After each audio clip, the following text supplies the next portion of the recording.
Saudara Munafri Arifudin berpeluang diusung Partai Golkar di pemilihan Wali Kota Makassar 2024. Kemenangan Munafri Arifudin di Pileg dan pengalaman maju sebagai bakal calon wali kota dinilai menjadi acuan partai berlambang pohon beringin ini.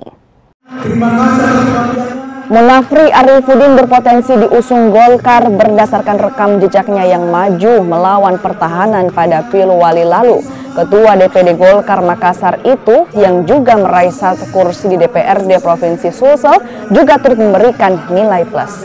Di pemilihan Gubernur Sulawesi Selatan, sejumlah kader berlambang pohon beringin itu disebut akan mundur karena terpilih untuk kursi DPR RI.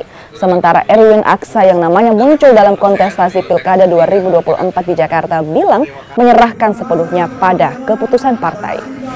Ya memang sekarang ini menjadi catatan setelah Pileg ini yang saya lihat ini banyak teman-teman yang sudah dapat rekomendasi mundur karena energi habis selama Pileg dan juga mengukur hasil Pileg kemarin ternyata suaranya tidak kualitasnya dan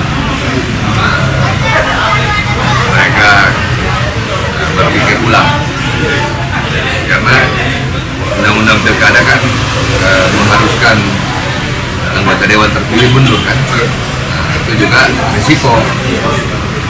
Jadi banyak yang berpikir ulang lagi untuk pilkada.